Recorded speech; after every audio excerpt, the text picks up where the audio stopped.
ప్రజాస్వామ్యంలో ఓటు హక్కు వజ్రాయుధం లాంటిదన్నారు మంత్రి కోమటిరెడ్డి వెంకటరెడ్డి. ప్రతి ఒక్కరూ ఓటు హక్కును వినియోగించుకోవాలని కోరారు. మున్సిపల్ ఎన్నికల్లో నల్గొండ పబ్లిక్ స్కూల్లో మంత్రి తన ఓటు హక్కును వినియోగించుకున్నారు. ఈ సందర్భంగా ఆయన మాట్లాడుతూ మున్సిపల్ ఎన్నికల్లో అత్యధిక స్థానాలు గెలుపొందుతామన్నారు. నల్గొండ మున్సిపల్ కార్పొరేషన్లో అన్ని డివిజన్లలో విజయం సాధిస్తామని చెప్పారు.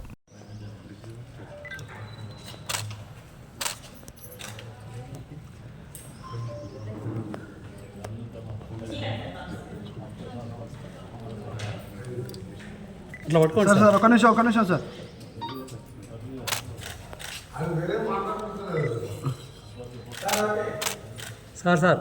సార్ ఇటు చూడండి సార్.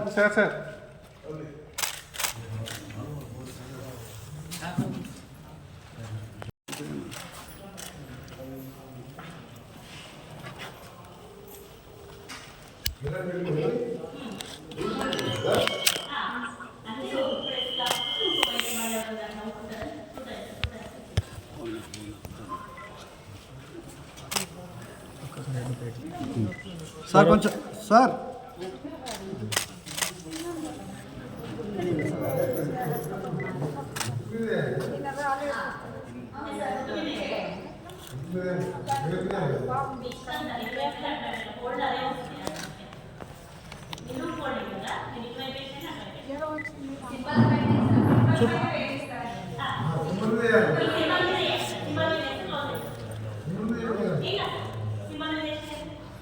ఒక నిమిషం. నల్గొండ మున్సిపాలిటీని మున్సిపల్ కార్పొరేషన్గా ఏర్పాటు చేసి అసెంబ్లీలో ఆర్డినెన్స్ పాస్ చేయించి జరిగే తొలి నల్గొండ గ్రేటర్ నల్గొండ మున్సిపల్ కార్పొరేషన్గా ఏర్పడి తొలి ఎన్నికల్లో నేను ఓటు వేయడం జరిగింది. ఇప్పుడే మున్సిపాలిటీ అంటే ఒక చిన్న నగరం అంటారు, కార్పొరేషన్ అంటే మహానగరం అంటారు. సో నా ఐడియాలంతా కూడా 5 పర్యాయాలు నన్ను గెలిపించిన నల్గొండ కాన్స్టిట్యున్సీ ప్రజల, పట్టణ ప్రజలు కానీ కాన్స్టిట్యున్సీ ప్రజల, జిల్లా ప్రజల రుణం తీసుకోవడానికి, ముఖ్యంగా పట్టణాన్ని ఒక న్యూ స్మార్ట్ సిటీగా నా ఆలోచనలు చాలా వేరే విధంగా ఉన్నాయి. ఔటర్ రింగ్ రోడ్డుతో 900 కోట్ల ఔటర్ రింగ్ రోడ్ పనులు కూడా వేగవంతం చేస్తూ సిటీలో పొల్యూషన్ లేకుండా ప్రతి కాలనీని పార్కులు కానీ రోడ్స్ కానీ, ముఖ్యంగా అండర్గ్రౌండ్ డ్రైనేజ్ ఎక్కడ కూడా ఓపెన్ డ్రైనేజ్, ఈవెన్ స్లమ్లో కూడా ఓపెన్ డ్రైనేజ్ ఉండదు. నలువైపులా ఎస్టీపీలు కట్టి టోటల్ రోడ్స్ని ఒక నీట్ రోడ్స్గా, క్లీన్నెస్లో కానీ గ్రీనరీలో కానీ స్లమ్లలో ఉండే పేదవాళ్లకు దేవరకొండ రోడ్లో 4000 ఇండ్లు, నార్కెట్పల్లి రోడ్లో 4000 ఇండ్లు కట్టిస్తానికి 100 ఎకరాల స్థలాన్ని కూడా సేకరించడం జరిగింది. 3 మాసాల్లోనే ప్లానింగ్ ఇవన్నీ ఏర్పాటు చేసి ప్రతి ఒక్కరికి 72 గజాలలో ఫ్రీగా స్థలం ఇస్తూ 5 లక్షల ఇందిరమ్మ ఇల్లు కట్టడానికి ఒక కార్యాచరణ తీసుకొని ఇవన్నీ కూడా చేసుకోవడం జరిగింది. ఇంకా 650-700 కోట్ల చిల్లర రాష్ట్ర కేంద్ర ప్రభుత్వ నిధులతోని ప్రతి 12 ఓవర్ హెడ్ ట్యాంక్స్ అంటే 10 లక్షల లీటర్లు, 15 లక్షల లీటర్ల కెపాసిటీ బహుశా ఏ టౌన్లో ఉండవు. వరంగల్ లాంటి, హైదరాబాద్ తర్వాత వరంగల్ లాంటి పెద్ద టౌన్లో కూడా అలాంటి వాటర్ ట్యాంక్ ఫెసిలిటీస్ లేదు. 24/7 ఇచ్చే పైలట్ ప్రాజెక్ట్ కూడా మొన్ననే శంకుస్థాపన చేసినాం. 24/7 ఇంటూ డ్రింకింగ్ వాటర్ అంటే ఎప్పుడు నల్లా ఇప్పినా డ్రింకింగ్ వాటర్ రావాలని పైలట్ ప్రాజెక్ట్ చేసి ఒక 6 మంత్స్లో అన్ని వార్డ్స్కి ఇస్తున్నాం. దానికి తోడు అండర్గ్రౌండ్ డ్రైనేజ్ కూడా 50%, 60% అయిపోయింది. దేవరకొండ రోడ్లో కూడా ల్యాండ్ చూసినాం, దాని వరకు కూడా మొదలు పెడుతున్నాం. సో ఓవరాల్గా గవర్నమెంట్ కాలేజీలు ఎన్ని ఉన్నాయి, గవర్నమెంట్ స్కూల్స్ ఎన్ని ఉన్నాయి, ఎన్జీ కాలేజ్ మొత్తం టోటల్ బిల్డింగ్ కంప్లీట్ చేయడం 6 మంత్స్లో. దాంతోపాటు అంగన్వాడీ సెంటర్లు రెంటెడ్ బిల్డింగ్లో కానీ పాత బిల్డింగ్లో ఉన్నదాన్ని టోటల్ అంగన్వాడీ సెంటర్స్ని కూడా కొత్త బిల్డింగ్లు అదే కాలనీలో కట్టడం, వాళ్ళకి మంచి ఆట వస్తువులతో పాటు పెయింటింగ్స్తో పాటు చిన్నపిల్లలకు అందరూ కూడా పేదవాళ్ళు అంగన్వాడీ పిల్లల సెంటర్లో వదిలిపెట్టి కూలినాలికి పోతారు కాబట్టి వాళ్ళకు బెస్ట్ ఫెసిలిటీతో అంగన్వాడీ సెంటర్లో నేను రాజశేఖర రెడ్డి గారు ముఖ్యమంత్రిగా ఉన్నాడు 100 సెంటర్లు శాంక్షన్ చేయించుకుని ఒకటే 2 మంత్స్లో ఆ పర్మనెంట్ బిల్డింగ్లు కట్టడం. గవర్నమెంట్ స్కూల్ని బొట్టుగూడ స్కూల్ మోడల్లో గవర్నమెంట్ స్కూల్ని కూడా ఇన్ఫ్రాస్ట్రక్చర్ తీసుకొచ్చి పేదవాళ్ళందరికీ కూడా ఇవాళ పేదవాళ్ళు కూడా పిల్లలు నా పిల్లలు ఇంగ్లీష్ మీడియం చదువుకుంటే పెద్దోళ్ళు అవుతారు అని చెప్పి ఒక పూట ఉపవాసం ఉండి ఒక పూట ఈరోజు తినుకుంటూ ప్రైవేట్ స్కూళ్ళలో 50,000, 60,000, 70,000 ఫీజు కడుతుండ్రు. వాటిని కూడా స్కూళ్ళన్నీ కూడా ఒక 1 ఇయర్ లోపే మోడర్న్గా చేయడానికి 18 స్కూళ్ళు సెలెక్ట్ చేసుకున్న టౌన్లో అన్ని గవర్నమెంట్ స్కూల్ చేస్తున్నాను. ఇంకా నా ప్లాన్లు నా ఆలోచనలు ప్రతి పార్కు ఆఖరికి అట్లీస్ట్ నిన్న పోయిన ఆర్జాలపై విలేజ్లో ఉన్న ఓపెన్ స్థలాన్ని కూడా పార్క్గా మారుస్తానికి 17th రోజు వర్క్స్ మొదలు పెడుతున్నాం. ప్రతి పార్కు గ్రీనరీ ఎక్కువ ఉండాలి. ఎందుకంటే టెంపరేచర్ తగ్గాలంటే హైదరాబాద్ చుట్టుపక్కల మొత్తం కూడా నల్గొండ చుట్టుపక్కల ఔటర్ రింగ్ రోడ్ కానీ టౌన్లో ఎక్కడ ఓపెన్ ప్లేస్ ఉన్నా మొత్తం కూడా గ్రీనరీ పెంచినట్టయితే తప్పకుండా ఒక 5 degrees సెంటిగ్రేడ్ నీకు హీట్ వేవ్ తగ్గుతుంది. నల్గొండ అనగానే ఎండాకాలం పూట 5-6 నెలలు బయటికి వెళ్ళలేను. దానికి సంబంధించి కరెంటు లో వోల్టేజ్ కావద్దని టౌన్ చుట్టుపక్కలనే 4 సబ్స్టేషన్ ఇటీవల స్టార్ట్ చేసిన వర్క్. సో మీరే చూస్తారు ఏం డెవలప్ చేయబోతున్నానో. మాన్యంచెలకలో గతంలో హై స్కూల్ కడితే ఇప్పుడు ప్రైమరీ స్కూల్ ₹1,00,00,000 నా ఎమ్మెల్యే SDF నిధులకి వెళ్ళి ఇచ్చి ఉర్దూ మీడియం స్కూల్ కట్టిస్తున్నాం. ఇలా గ్రంథాలయ చైర్మన్గా హఫీజ్ ఖాన్ గారు ఇలా మోడర్న్ గ్రంథాలయం కట్టాలి, అలా Hindi, English, Urdu medium, Telugu medium పుస్తకాలు అన్నీ కూడా పెట్టాలి. A to Z పుస్తకాలు పెట్టడానికి టౌన్ హాల్లో ఆ బిల్డింగ్తో పాటు 10 కోట్ల రూపాయలతోని ఒక మోడర్న్ షాదీఖానా, ఏ పేదవాడైనా తక్కువ ఖర్చుతో పెళ్లి చేసుకునే విధంగా షాదీఖానా కూడా ఓ 2 monthsలో ప్లానింగ్ టెండర్ స్టేజ్లో ఉన్నది. అది కూడా కట్టబోతున్నాను.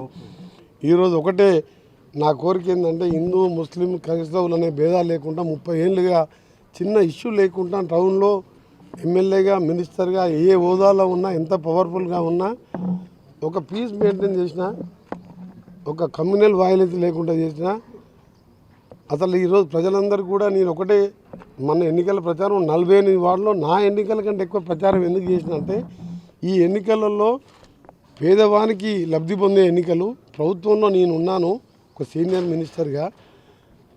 ఈ ప్రజల రుణం తీర్చుకోవడం కాదు, పేదవాళ్ళు ఎంతోమంది చూస్తున్నాం. నిన్న కూడా చూసినాం, మొన్న చూసినాం. 2 పిల్లలు ఆర్థిక ఇబ్బందులు, తల్లి సొంత పిల్లల్ని ఎంత చూసుకుంటారంటే ఏడిస్తే కూడా తట్టుకోలేదు, గుండెల మీద పెట్టి రైలు పట్టాలుగా పెట్టుకొని విషమిచ్చి చంపుతుంటే నాకు చాలా బాధ అనిపిస్తున్నది. నిజంగా ఈరోజు తెలంగాణ కోసం ఉద్యమించిన నాయకుడిగా, మంత్రి పదవి వహించిన నాయకునిగా ఈరోజు కాంగ్రెస్ పార్టీ ప్రభుత్వం వచ్చిన తర్వాత పేదలకు రేషన్ కార్డు ఇచ్చి సన్నబియ్యం కానివ్వండి, మీకు ఇలా ఇందిరమ్మ 5 లక్షల ఇండ్లు కానివ్వండి, బస్సులో ఉచితంగా కోట్ల మంది ఇలా బస్సు కిరాయి లేకుండా పోతున్నాం, 50 లక్షల కుటుంబాలకు ఉచితంగా కరెంట్ ఇస్తున్నాం. ఇవన్నీ ఇచ్చుకుంటూ ఇంకా చేయవలసిన కార్యక్రమాలు ఉన్నాయి.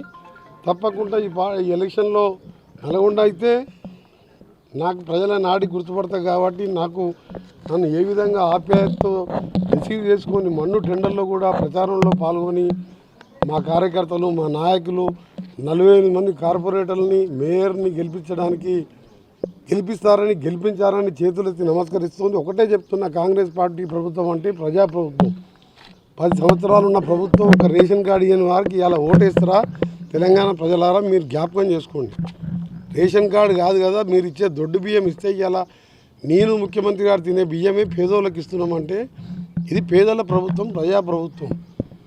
నేను ఒకటే చెప్తున్నా, నల్గొండని మీరు ఒక 1 year తర్వాత లతీఫ్ షా గుట్ట, అటు బ్రహ్మంగారి గుట్ట, ఈ గుట్ట, ఎందుకంటే ఇవన్నీ దర్గా ఎక్కాలంటే హిందువులు, ముస్లింలు అందరూ దర్శనం చేసుకుంటారు. నాలాంటి వాళ్ళు కూడా పోతారు. మోకాళ్ళ నొప్పులను పెద్ద మనుషులు ఎక్కలేరు, వాళ్ళకు ఒక కోరిక ఉంటుంది, ఏమైనా మొక్కులు ఉంటాయి. ఇలా బ్రహ్మంగారి గుట్ట, అక్కడ శివాలయం, ఘాట్ రోడ్లు కూడా అది పూర్తిగా వస్తున్నది. న్యాక్ సెంటరు, సెట్విన్ సెంటరు, 1000 మందికి ట్రైనింగ్ ఇస్తున్న మహిళలకు 84 కోట్లతో అడ్వాన్స్ టెక్నాలజీ సెంటర్ మైక్రోసాఫ్ట్ వారితో ఈరోజు కలెక్టర్ ఆఫీస్ న్యాక్ బిల్డింగ్ వెనుక 86 కోట్లతో ఆ సెంటర్ కట్టించి లేటెస్ట్ మార్బుల్ లేయింగ్ కానీ, ఎలక్ట్రిసిటీ కానీ, లేటెస్ట్ కార్ల రిపేరింగ్ కానీ ఇవన్నీ నేర్పిస్తానికి బహుశా మీరు ఎక్కడ ఏ సిటీలో ఎక్కడ మీరు బహుశా ఇంత అభివృద్ధి ఇంత తక్కువ సమయంలో తక్కువ ప్రచారంతో నేను కార్పొరేషన్ చేస్తున్న విషయం పొద్దున్న లేస్తే న్యాయమని తిరిగే మా పట్టణ కాంగ్రెస్ అధ్యక్షులకు కానీ, బుర్రి శ్రీనివాసరెడ్డి కానీ, మా రమేష్ గౌడ్ కానీ ఎవరికి తెలియదు. నేనేం అయినంగా చెప్తాను. నేనని చేసిన అన్నీ కూడా 500-600 కోట్లు టెండర్ దశలో ఉన్నాయి. ఎన్జీ కాలనీ కూడా మోడల్గా మారుస్తున్నా. ఇప్పుడు డిఫరెంట్ కోర్సెస్ పెడుతున్నా. చివరిగా మీ అందరికి చెప్తున్నా, యూనివర్సిటీ అంటే ఎవరిది? కోమటిరెడ్డి వెంకటరెడ్డి శాంక్షన్ చేసి రాజశేఖర రెడ్డి గారు నేను నల్గొండలో ఉంటే ఫోన్ చేసి ఏం పేరు పెట్టుకుంటావు అంటే మహాత్మా గాంధీ అని చెప్పి ఓ 10 సెకండ్స్ చెప్పిన. ఆ మహాత్మా గాంధీ యూనివర్సిటీలో ఆ మహాత్ములు 10 ఏళ్ళు పాలించిన వాళ్ళు ఒక్కసారి కూడా ఒక మినిస్టర్ పోలే. మా జిల్లా వాడు ఎడ్యుకేషన్గా మినిస్టర్ ఒక్కసారి కాలు పెట్టలే. నేను ఇవాళ 200 కోట్లు పెట్టి బిల్డింగ్లు కట్టించి ఈ జూన్లో B pharmacy, D pharmacy, M pharmacy, LLB law కోర్సులు కూడా క్లాసెస్ స్టార్ట్ చేస్తానికి అడ్మిషన్స్ కూడా ఏర్పాటు చేస్తాను. మన మేడారం దగ్గర జరిగే క్యాబినెట్ మీడియంలో చేసిన అంటే మీరు ఆలోచించండి. 2 ఏళ్లలో నా స్పీడ్ ఎంత ఉందో, 180 కిలోమీటర్ స్పీడ్తో పోతున్నా. నేను ప్రజలందరూ కూడా కోరుతున్నా, ఒక్క ఓటు వేస్ట్ చేయకుండా మీరేమన్నా 100-200 ఓటు వేసినా ఆ ఓటు మురిగిపోతుంది తప్ప దాంతో బెనిఫిట్ లేదు. నాకు గెలిపించి 45 మంది నా కార్పొరేటర్ని గెలిపిస్తే మీ ఇంట్లో ఆపద ఉన్నా సాపద ఉన్నా మీ పిల్లలకు చదువుకోవాలన్నా ప్రభుత్వ పరంగా నా ప్రతీక్ ఫౌండేషన్ తరఫున నా తరఫున మీ అందరికీ మాటిస్తున్నా. ఇన్నేళ్ళు చేసిన అది ఎప్పుడు కూడా ఓట్ల గురించి అని చెప్పలే. కానీ ఈ కార్పొరేషన్ అయిన తర్వాత పేదవానికి ఎప్పుడన్నా అవసరం వస్తే నా దగ్గర రావాలంటే సార్ ఏమనుకుంటాడు, ఆత్మగౌరవం కూడా పేదవాళ్ళకి అడ్డం వచ్చే ఇవాళ ఆత్మహత్యలు చేసుకుంటుంది. హైదరాబాద్లో ప్రజావాణి పెట్టినట్టు నల్గొండలో కూడా ప్రతి కార్పొరేటర్ ఒక వార్డు పెట్టిస్తా. వాళ్ళ ఆఫీస్లో ఉండాలి. వాళ్ళు వచ్చిన దరఖాస్తు అంతా కూడా నాకు ఆన్లైన్లో పంపాలి.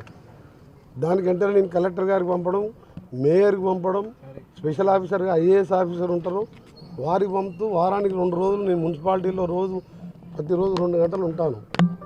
నేను ఇవన్నీ ఎందుకు చెప్తున్నంటే ప్రజలకు సంబంధించిన ఎన్నికలు, ఇది పేదోళ్ళకు సంబంధించిన ఎన్నికలు.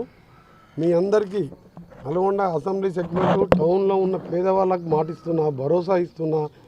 మీ ఇంటి